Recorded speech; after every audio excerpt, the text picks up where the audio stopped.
अस्सलामुअलैकुम, आप देख रहे हैं समा। मैं हूं सिद्रा मीर और मैं हूं सबा शेख। बुलेटिन का बाकायदा आगाज करेंगे और आपको बताएं कि सिंध हुकूमत ने आज रात से हर तरह की दुकानें, मार्केट्स रात 9 बजे बंद करने का ऐलान कर दिया है। इस अहम खबर के हवाले से हम आपको अपडेट कर रहे हैं। सिंध हुकूमत का ये फैसला सामने आया है कि आज रात से हर तरह की दुकानें, मार्केट्स रात 9 बजे बंद करने का ऐलान किया गया है। और इस हवाले से इससे पहले भी कहा जा रहा था कि सिंध हुकूमत जो है इस पर गौर कर रही है और फाइनली इसका जो नोटिफिकेशन है वो अब जारी कर दिया गया है। इस नोटिफिकेशन की तफसील जानते हैं, संजय साधवानी हमारे साथ हैं। संजय, बताइए। जी बिल्कुल, सिंध हुकूमत की जानिब से वफाकी हुकूमत की हिदायत पर यह फैसला किया गया है कि सिंध भर में जो मार्केट्स हैं, शॉपिंग मॉल्स हैं, बाजार हैं, रात 9 बजे बंद किए जाएंगे। इसके अलावा जो शादी हाल हैं, शादी की तकरीबात हैं, वो रात 11 बजे बंद होंगी।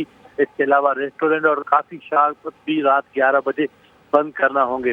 बिजली की बचत के लिए ये अहम फैसला किया गया है। वफाकी हुकूमत, सिंध हुकूमत का ये मौक़िफ़ है कि दीगर सूबे भी इसी तरह का नोटिफिकेशन जारी करेंगे, लेकिन सिंध हुकूमत ने पाबंदियों का बाकायदा तौर पर नोटिफिकेशन जारी कर दिया है। महकमा दाखिला सिंध की जानिब से तमाम डिप्टी कमिश्नर, SSPs को ये मरासला अरसाल किया गया है, जिसके मुताबिक जो शॉपिंग मॉल्स हैं, मार्केट्स हैं, दुकानें हैं, बाजार हैं, वो रात 9 बजे हर सूरत बंद कराया जाए। इसमें इत्मीनान दी गई है petrol pump, medical store, bakeries और डेयरी शॉप इन्हें रात 9 के बाद भी खुले रखने की इजाजत होगी।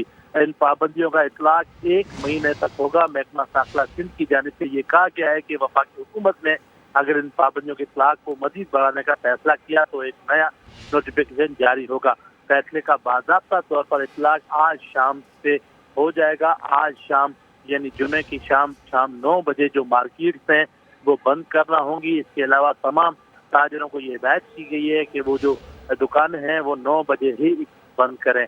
और इसमें जो ताजिर रहनुमाओं से उनसे सिंध हुकूमत ने गुफ्तगू की थी, बातचीत की थी, लेकिन उसके बाद हमें अब ये पता चला है कि उनकी रजामंदी के बगैर ये नोटिफिकेशन जारी किया गया है। उन्हें ये एतराज़ था, वो चाहते थे कि कम से कम 10 बजे तक मार्केट खुली रखने की इजाज़त दी जाए, लेकिन सिंध हुकूमत ने 9 बजे मार्केट बंद रखने का फैसला किया है। फैसले के मुताबिक जो इस अमल की खिलाफ वर्जी करेगा उसको दफा 144 के तहत जो है उनके खिलाफ कार्रवाई की जाएगी। सेक्शन 14(3) भी उन पर लगाई जा सकती है। तो ये जो खिलाफ वर्जी करने वाले लोग हैं उन्हें इस बात का अंदाजा होना चाहिए कि पुलिस को आर्टिकल 188 के तहत ये इख्तियार दिया गया है कि वो इन पर कार्रवाई करें, जिसमें सेक्शन 142, इसके अलावा 13A समेत दीगर दफात भी लग सकती हैं। संजय, जिस तरह से आप खुद बता रहे हैं कि ताजिर बरादरी का ये कहना था, उनका ये मौक़िफ़ था कि कम से कम 10 बजे तक इजाज़त दी जाए। अब चूंकि 9 बजे तक की इजाज़त है तो तमाम मामला खुश असलूबी से तय पाए या इस पर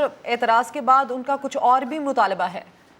देखें, ताजिर सिंध हुकूमत के फैसले से सिंध हुकूमत पर राजी नहीं थे। उन्होंने कहा कि हम चाहते हैं मार्केट 10 बजे तक खुली रखनी चाहिए, लेकिन हुकूमत का अपना फैसला है, हुकूमत ने अपनी रिट कायम करनी है।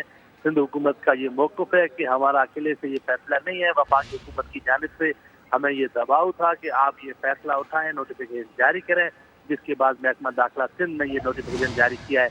महकमा दाखिला सिंध का ये भी कहना है कि अगर ये मार्केट उन जगहों पर बंद नहीं होगी तो जो कमर्शियल फीडर्स हैं उनकी बिजली रात 9 बजे से बंद करने का भी। ठीक है संजय, आप हमारे साथ मौजूद रहिए। इस पर मजीद बात करने के लिए हमें ज्वाइन किया है रिजवान इरफान साहब ने, सदर इलेक्ट्रॉनिक मार्केट हैं। बहुत शुक्रिया सर, आपने इस समा के लिए वक्त निकाला। सर, बाज़ाब्ता तौर पर, बाकायदा तौर पर नोटिफिकेशन अब जारी कर दिया गया है कि हर तरह की जो दुकानें हैं, मार्केट्स हैं, रात 9 बजे क्लोज कर दी जाएंगी। क्या कॉमेंट करेंगे सर? देखिए, यहाँ हमारी मीटिंग पहले हुई थी कमिश्नर ऑफिस में, जिसमें मुर्तज़ा साहब मौजूद थे और जो मिनिस्टर जो मौजूद थे वहाँ, उसमें उन्होंने राय ली थी कि हम ये करने जा रहे हैं तो आप दुकानदारों की और ताजिर रहनुमाओं की क्या राय। उसमें हमने राय यही दी थी कि रात 9 बजे बंद किया जाए, बशर्ते कि हमारे यहाँ इलेक्ट्रिसिटी होनी चाहिए, लोड शेडिंग नहीं होगी। अगर लोड शेडिंग नहीं होगी तो हम रात 9 बजे तक मार्केट बंद करेंगे। वहाँ रेस्टोरेंट वाले भी मौजूद थे और शादी हॉल वाले भी मौजूद थे। उन्होंने भी, उनकी राय ये थी कि तकरीबन के रेस्टोरेंट जो हैं वो रात 12 बजे तक बंद होने चाहिए और वो अपनी बिजली इस्तेमाल करते हैं, जनरेटर होता है उनके पास, और शादी हॉल जो वो 11 बजे तक इस्तेमाल खुलने चाहिए। वजह ये है कि गवर्नमेंट जो है बंद तो कराना चाहती है लेकिन उसका नेमुल बदल नहीं देती। अब ज़्यादातर लोग जो हैं, चाहे शादी हॉल है या रेस्टोरेंट वाले हैं, वो अपना जनरेटर इस्तेमाल करते हैं। आप बिजली की बात कर रहे हैं, वो अपनी बिजली इस्तेमाल करते हैं, लेकिन आप बंद कराने की कोशिश कर रहे हैं। हम तो साथ हैं आपके, लेकिन आप जो है, हमने उनसे 12 रिक्वेस्ट भी की है, दरख्वास्त भी की है कि हमारी मार्केटों में लोड शेडिंग नहीं होनी चाहिए। हमें अभी भी लोड शेडिंग का सामना है। हमारे यहाँ 3-3, 4-4 घंटे लाइट जा रिजवान रही साहब है। हमारे साथ ही रहिए। इस वक्त शर्जील इनाम मेमन साहब भी हमारे साथ हैं। शर्जील साहब, अब ये चूंकि फैसला कर लिया गया है सिंध हुकूमत की जानिब से और बिजली की किल्लत के सबब ये फैसला किया गया है, एक तो आप हमें ये भी बता दीजिए कि तमाम मामला खुश असलूबी से ये तय पाए, मतलब रजामंदी सबकी इसमें थी, और दूसरा ये कि इसके बाद क्या हम ये फ़र्क देखेंगे कि लोड शेडिंग का दौरानिया कम हो पाएगा? बिस्मिल्लाहिर्रहमानिर्रहीम जी, शुक्रिया। देखिए जी, ये कुछ सख्त फैसले हुकूमतों को करने पड़ते हैं जिसमें हुकूमत ये चाहती नहीं कि किसी को परेशानी हो, लेकिन कुछ जब हालात और पूरी सूरत हाल देखकर कुछ फैसले करने पड़ते हैं। तो इसमें भी मतलब ये कोई खुशी तो फैसला नहीं किया, लेकिन कोई और भी ऑप्शन नहीं है कि कराची के शहरियों को बिजली की फराहमी प्रॉपर तरीके से मुमकिन हो और जो है वो लोड कम हो। और जो गर्मी बहुत ज़्यादा है, उन गर्मियों के हालात में जब लोड शेडिंग होती है तो कारोबार भी बहुत इंपॉर्टेंट है, लेकिन उसके साथ जो लोग अपने घरों पे रह रहे होते हैं, सुबह को सारा दिन मेहनत करते हैं, सारा दिन वो अपने फील्ड में काम कर रहे होते हैं, और फिर शाम को उनका टाइम होता है आराम करने का, उसमें अगर लोड शेडिंग हो तो उनके प्रॉब्लम होता है। तो सारे एस्पेक्ट को देखते हुए गवर्नमेंट ने ये फैसला किया है, और हमारी उम्मीद ये है कि ये फैसला डेफिनेटली ये टेम्पररी फिलहाल है। जब तक के हालात पूरे मुकम्मल तौर पर कंट्रोल में नहीं आ जाते, तब तक इस फैसले पे हमारी अपील होगी कि तमाम कारोबारी हजरात और बाकी जितने भी लोग इस फील्ड से मुंसलिक हैं वो इसमें कॉपरेट करें हुकूमत के साथ। अच्छा सर, ये बताइएगा कि ये जो आपने अब नोटिफिकेशन जारी किया है इस हवाले से, तो आपने ताजिर बिरादरी को इंश्योर कराया है इस हवाले से, और दूसरा उससे पहले फिर लोड शेडिंग नहीं होगी, इस बात की सर गारंटी दे रहे हैं सर आप? क्योंकि फिर इससे तो जो ताजिर बिरादरी है उनका भी मौकफ यही है, अभी रिजवान इरफान साहब भी यही बात कर रहे थे। देखिए जी, के इलेक्ट्रिक से बातचीत हुई है। के इलेक्ट्रिक को ये कहा गया है कि जी बराए मेहरबानी आप लोड शेडिंग का दौरानिया कम से कम रखें ताकि आवाम को परेशानी ना हो। ताजिर बिरादरी से भी को भी इंगेज किया और उनको ये कहा है। अब उसमें कुछ ताजिर बिरादरी ने इसको अग्री किया है, कुछ लोगों को उस पर ऑब्जेक्शन है, तो हमारी कोशिश होगी उनसे भी बातचीत करके उनसे भी ये गुजारिश करें कि बराए मेहरबानी हुकूमत इस फैसले में हुकूमत का साथ दें। शर्जील साहब हमारे साथ ही रहिए। ताजिर रहनुमा जुबैर मोतीवाला भी हमारे साथ आ चुके हैं। जुबैर साहब, अभी शर्जील इनाम मेमन साहब बात कर रहे थे, और चूंकि अब ये फैसला ले भी लिया गया है कि 9 बजे तक तमाम मार्केट्स बंद होंगी, आप क्या समझते हैं कि इससे पहले लोड शेडिंग का दौरानिया कम होना चाहिए ताकि कारोबार भी चले और बिजली की भी बचत हो? देखिए, मैं समझता हूँ कि जो मेमन साहब कह रहे हैं बिल्कुल ठीक है, और मैंने तो इस सारे मुज़ाकरात में जब ये कार्रवाई हो रही थी तो मैं उसमें तकरीबन पीछे शामिल था, जब ये दुकानदारों से भी हमने बात की थी। और बात यह है कि जब आपके पास वसाइल न हो तो फिर दूसरा तरीका इसको रोकने का अपने आप को ठीक करना ही होता है। जब आप अपने आप को ठीक करने का जब तक आप बिजली बचाएंगे नहीं, जब तक आप डे लाइट से फायदा नहीं उठाएंगे तो ये काम नहीं होगा। मैंने अपने जो स्मॉल ट्रेडर्स हैं उनको भी समझाया था कि 8 तो अगर 9 है तो मेरा ख्याल है कोई मुज़ायका नहीं है। मेरा नहीं ख्याल है कि हमारे छोटे ताजरान इसके अंदर कोई किसी किस्म का कोई ऑब्जेक्शन करेंगे, क्योंकि अगर 9 बजे तक दुकानें बंद होती हैं दुनिया में सारी में, आप लंदन में देखिए 6 बजे दुकानें बंद हो जाती हैं। तो हमको डे लाइट सेविंग की जरूरत है। हमारे पास पेट्रोल इंपोर्ट करने के पैसे नहीं है, हमारे पास गैस आरएलएनजी लेने के पैसे नहीं है। मुल्क इस वक्त जो है ना एक इक्तिसादी बहरान का शिकार है, और ये माशी बहरान और इक्तिसादी बहरान जो है इस कदर ज्यादा है कि ये आम आदमी की समझ सोच में भी नहीं है कि कितना ज्यादा है। हम we are in the verge of bankruptcy. मुझे कहना नहीं चाहिए अल्लाह पाकिस्तान, और इंशाल्लाह पाकिस्तान कभी बैंकरप्ट नहीं होगा, अल्लाह का हुक्म, और हम ही सब काम कर लेंगे। ठीक है सर, आपका पॉइंट आ गया। आप ये कहते हैं कि हमें जो डे लाइट है उससे फायदा उठाना चाहिए, और इससे पहले भी ऐसी तजावीज़ जो है वो कई लोगों के हवाले से सामने आई हैं, तो अब इसका बाज़ाब्ता तौर पर नोटिफिकेशन जारी कर दिया गया है। इस पर बात करने के लिए हमारे साथ मौजूद थे रिजवान इरफान साहब, शर्जील इनाम मेमन और जुबैर मोतीवाला। आपका बेहद शुक्रिया। अब आपको ये बताएं कि मुल्क के मुख्तलिफ हिस्से अब से कुछ देर कबल आने वाले जल्जले से लरज उठे। जल्जले के झटके इस्लामाबाद, पंजाब और खैबर पख्तूनख्वा के मुख्तलिफ शहरों में महसूस किए गए। रेक्टर स्केल पर जल्जले की शिद्दत 5 रिकॉर्ड की गई और ये 218 किलोमीटर की गहराई में आया। जल्जले के बाद शहरी खौफजदा होकर घरों से निकल आए। मजीद तफसीलात हासिल करते इस्लामाबाद में समा के नुमाइंदे आबिद अली से। जी आबिद अली, क्या सूरत हाल है ताज़ा तरीन? जी बिल्कुल, क्योंकि ये ज़ल्ज़ला पाकिस्तान की जो हदूद हैं उनसे बाहर आया था। इसका जो मरकज़ था वो अफगानिस्तान ताजिकिस्तान बॉर्डर था। इसकी वजह से जो पाकिस्तान में जो KPK के इलाके हैं और गिलगित बल्तिस्तान के इलाके हैं वहाँ पर इसकी शिद्दत ज़्यादा महसूस की गई है, जबकि पाकिस्तान के दीगर हिस्सों में इसकी शिद्दत कम महसूस हुई है। ताहम जो इससे नुकसानात हुए हैं वो ज़्यादातर पहाड़ी इलाकों में हुए होंगे, दूर दराज जो बॉर्डर के नजदीक हैं। ताहम अभी तक उनकी कोई भी इतलात मौसूल नहीं हो सकी हैं। जी ठीक है, अपडेट करने के लिए शुक्रिया। आगे बढ़ते और आपको बताएं कि आलमी इदारे फाइनेंशियल एक्शन टास्क फोर्स के इजलास का आज आखिरी रोज है। पाकिस्तान पैटफ की ग्रे लिस्ट से निकलने के लिए पुरुमीद है। पैटफ हुक्काम 5 रोजा इजलास के अख्ताम पर फैसलों का ऐलान करेंगे। वजीर मुमलिकत बराए खजाना आयशा गौस पाशा कहती हैं कि पैटफ का वक्त ऑन साइट जायजे के लिए पाकिस्तान का दौरा भी कर सकता है। शकील अहमद की रिपोर्ट देखिए। पाकिस्तान FATF की ग्रे लिस्ट से निकलेगा या नहीं, बड़े फैसले की घड़ियां करीब आ गईं। बर्लिन में जारी FATF के 5 रोजा जामे इजलास का आज आखिरी रोज। नतीजा क्या निकलेगा? इजलास के बाद प्रेस कॉन्फ्रेंस में फैसलों का ऐलान आज ही किए जाने का इम्कान है।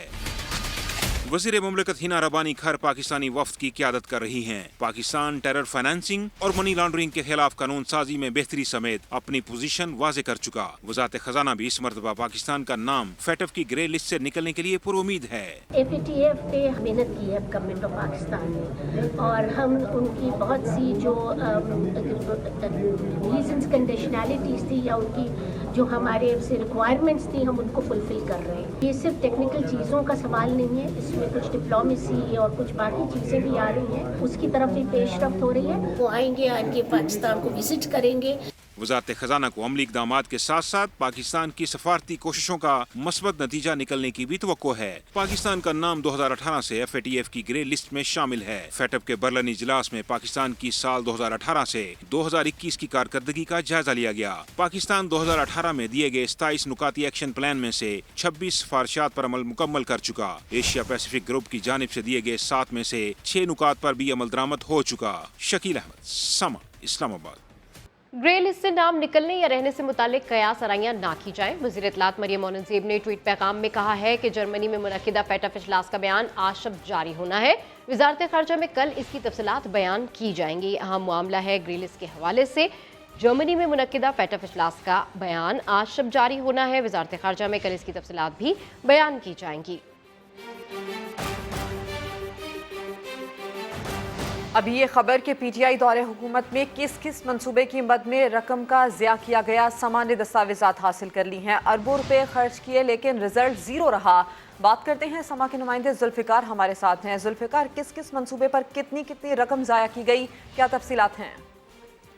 जी शिद्रा, ये जो PIA का रोजवेल्ट होटल है न्यूयॉर्क में, इसका एक वर्जिन आइलैंड में कोर्ट ने फैसला दिया था कि इसकी जो कुर्की कर ली जाए। तो इस सिलसिले में जो केस लड़ा गया उसमें वकील को 27.5 करोड़ रुपए अदा किए गए, और जबकि इस खौफ में कि कहीं ये कुर्की मटीरियलाइज ना हो जाए, तो जो अमेरिकी हुकूमत के रोजवेल्ट के जिम्मे जो टैक्सेस थे, जो न्यूयॉर्क सिटी की फीस थी और जो वहाँ के मुलाजमिन की तनख्वाहें पेंडिंग थी, वो तमाम अदा कर दी गई। और इस सारी रकम पे जो बनती है वो 10 अरब 13 करोड़ रुपए है, जो कि रोजवेल्ट होटल के सिलसिले में, उनके केसों के सिलसिले में जो है वो अदा की गई। और ये भी मैं आपको बात बताता चलूँ कि बरतानिया में जो वज़ीर-ए-आज़म शहबाज शरीफ के खिलाफ वज़ारत दाखिला ने पाकिस्तान की जो केस लड़ा था, जिसमें बाद में कुछ नहीं निकला और वहाँ की अदालत ने शहबाज शरीफ को बरी कर दिया, उस पर भी जो केस लड़ा उसकी फीस जो थी वकील की वो 6 करोड़ 74 लाख रुपए अदा की गई है। और कौमी खजाने के ये जो पैसे थे वो बिल्कुल मिट्टी हो गए और कहीं से कुछ से जो है वो हासिल वसूल नहीं हो सका। इस तरह एक बहुत ही अहम केस जो था वो इलेक्ट्रॉनिक वोटिंग मशीन की तरह के लिए जो इस्तेमाल था, जो बैरून मुल्क पाकिस्तानी मुकीम है उनको वोट का हक देना था, और उसके लिए सिर्फ जो सदर अलवी हैं, सदर ममलकत आरिफ अलवी, उनको ये मुहिम सौंपी गई थी कि वो इस सिलसिले में काबिल अमल हल निकालें। तो उन्होंने अपने मशवरों में जो मशवरे किए गए मुख्तलिफ माहिरीन के साथ और कंपनियों के साथ, उसकी फीस जो अदा की गई वो हैरान कुन तौर पर आप सुने कि 38 करोड़ और 78 लाख रुपए जो है वो सारी मशवरा जाती मुहिम पे खर्च किए गए हैं। और पाकिस्तानियों की जो EVM वोटिंग के लिए जो राह निकालने की थी कोशिश थी, वो सारी की सारी ज़ाय हो गई। और गुज़श्ता महीने जो है वो कौमी असम्बली में ये कानून ही जो है वो ख़त्म कर दिया। इस तरह वज़ीर-ए-आज़म का हाउस को यूनिवर्सिटी बनाने का जो और सादगी जो दावे साबिक वज़ीर-ए-आज़म इमरान खान कर रहे थे, उसकी धज्जियां इस दस्तावेज में उड़ती हुई नजर आ रही हैं, क्योंकि उसी वज़ीर-ए-आज़म हाउस पे की तज़ीन और आइश पे जो है वो 10 करोड़ 66 लाख रुपए, और वज़ीर-ए-आज़म सेक्रेटेरिएट पे और उसके तमरीत कामों पे और तज़ीन और आइश हवाले पे से तफसीली तौर पर आपने अपडेट किया है जुल्फ़िकार, आपका शुक्रिया। उस्मान बुज़दार के दौर में मुबैना बदउनवानी की छानबीन शुरू। फराह खान के मुलाजिम मुनीर हुसैन के खिलाफ इंसदादे बदउनवानी के इदारे ने तहकीकात का आगाज कर दिया। फराह खान के मुलाजिम मुनीर हुसैन तलबी के बावजूद महकमा इंसदादे बदउनवानी में पेश ना हुए। मुनीर हुसैन ने अपने वकील की वसात से महकमे में जवाब जमा करवा दिया। इदारा इंसदादे बदउनवानी ने मुनीर हुसैन को तलबी के नोटिस जारी किए थे, मगर मुनीर हुसैन पेश नहीं हुए। जवाब में मौक़िफ़ इख्तियार किया गया कि मुनीर हुसैन को तहकीकात की मुकम्मल दस्तावेज़ात फराहम की जाए। मुनीर हुसैन मज़कूरा दस्तावेज़ात फराहम होने तक पेश नहीं होंगे। तलबी का नोटिस लाहौर हाई कोर्ट के अहकामात की रोशनी की खिलाफ वर्जी है। जवाब में कहा गया कि 10 रोज़ में मुनीर हुसैन को तहकीकात की मुकम्मल मालूमात फराहम की जाए। वाज़ेह रहे कि मुनीर हुसैन फराह खान के बच्चों को होम ट्यूशन पढ़ाते थे। अभी अपडेट ये कि इंटरबैंक में डॉलर पहली बार 209 रुपए का हो गया है, जबकि ओपन मार्केट में डॉलर की कीमत 210 रुपए तक जा पहुंची है। डॉलर की मुसलसल उड़ान जारी है। इंटरबैंक में दौरान ट्रेडिंग डॉलर 1 रुपया 33 पैसे महंगा हुआ। ओपन मार्केट में डॉलर की कीमत 210 रुपए तक जा पहुंची है। इंटरबैंक में डॉलर पहली बार 209 रुपए का हो चुका है।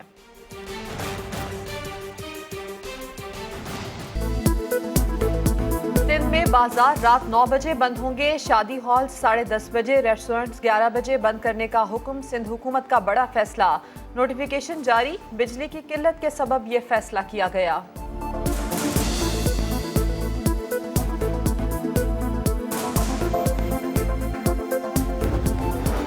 और पंजाब और खैबर पख्तूनख्वा में ज़लज़ले के झटके। स्वात, चारसद्दा, मर्दान, पेशावर, बन्नू और मालाकंड में ज़मीन लरज़ उठी। इस्लामाबाद, सरगोदा, चनियोट, मियांवाली में शहरी घरों से निकल आए। ज़लज़ले की शिद्दत 5 रिकॉर्ड की गई।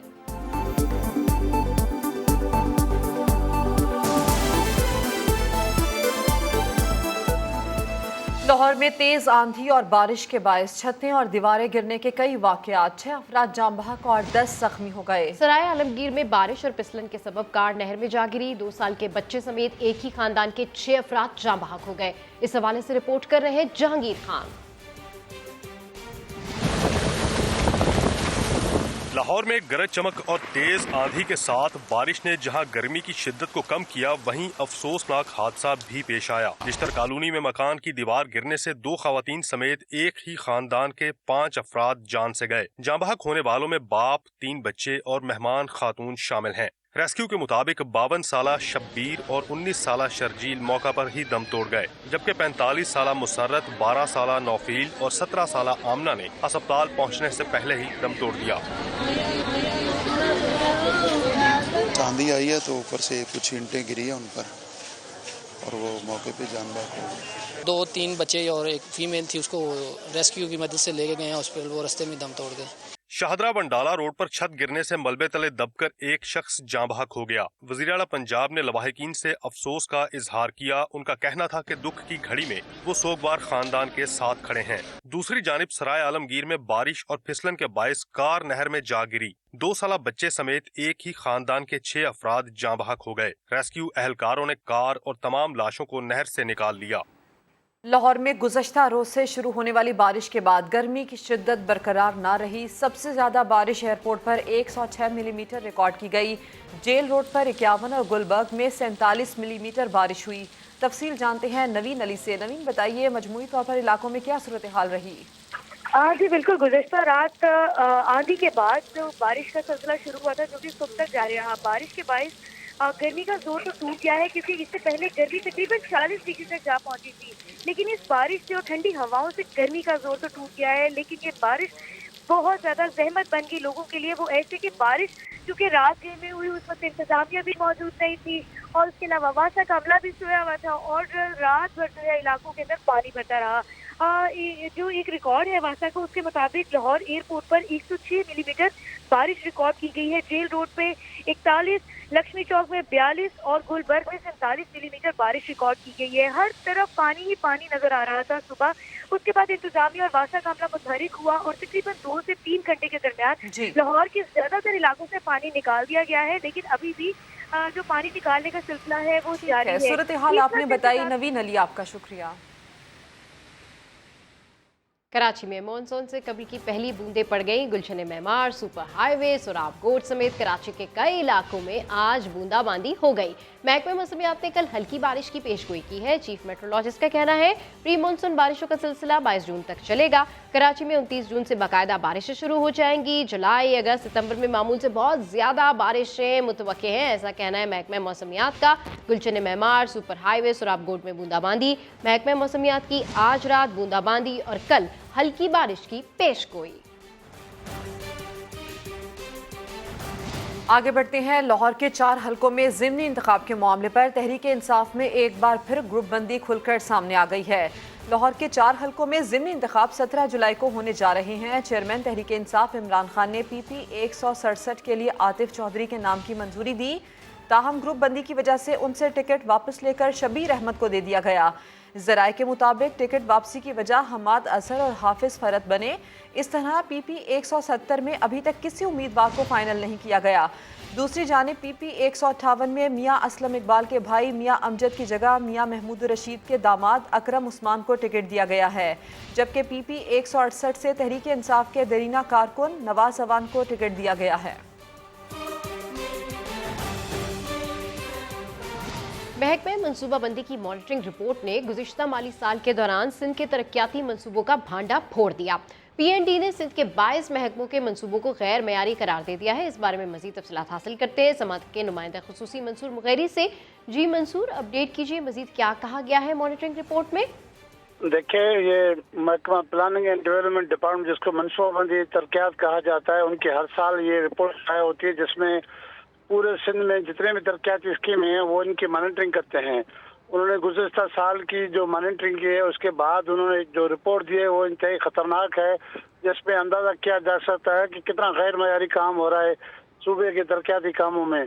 मॉनिटरिंग रिपोर्ट में बताया गया है कि कोई 43% गैर मयारी काम हुआ है, अनसेटिस्फैक्ट्री है, जिससे वो मुतमईन नहीं हुए। और 4 सालों के बारे में भी उन्होंने आगाही दी है कि 4 सालों में 34% जो है महकमों ने गैर मयारी काम किया है, जिससे अरबों रुपए का नुकसान हुआ है सरकार को। तो थरकोल जो है सबसे टॉप पे 100% जो है उनके स्कीमें हैं उस पर गैर मयारी करार दिया गया है, जबकि वुमेन डेवलपमेंट है, लाइव स्टॉक है, सनत है, लेबर है और कोई 22 महकमे हैं 40 में से जिनकी तरक्याती स्कीमों को गैर मयारी और गैर तसल्ली बख्श करार दिया गया है। ठीक है, अपडेट करने के लिए शुक्रिया। मुस्लिम लीग नून के रहनुमा दानियाल अजीज की गाड़ी को हादसा, लाहौर के सर्विसेज अस्पताल के ICU मुंतकिल। सांस लेने में दुश्वारी का सामना है। डॉक्टर्स के मुताबिक उनके फेफड़ों को शदीद नुकसान पहुंचा है। समा के नुमाइंदे दानियाल उमर इस वक्त सर्विसेज अस्पताल के बाहर मौजूद हैं, उनसे बात करते हैं। दानियाल, बताइए डॉक्टर्स का क्या बताना है लीगी रहनुमा की सेहत के हवाले से? देखिए, मुस्लिम लीग नून के रहनुमा दानियाल अजीज़ को गुज़श्ता रात सर्विसेज अस्पताल मुंतकिल किया गया था, जहां पर मेडिकल यूनिट के अंदर जो ICU है वहां पर उनका इलाज जारी है। उनका CT स्कैन किया गया था और डॉक्टर्स जो है वो उनके मुख्तलिफ टेस्ट भी कर रहे हैं। रात के डॉक्टर्स ने उनकी एक माइनर सर्जरी की थी और अब से कुछ देर बाद जो मेडिकल बोर्ड बनाया गया है, तकरीबन 10 रुकनी मेडिकल बोर्ड है, जिसके अंदर उनके फैमिली के भी कुछ डॉक्टर्स को शामिल किया गया है, जो कि फैसला करेंगे कि अब उनकी मज़ीद जो सर्जरी है वो कब करनी है।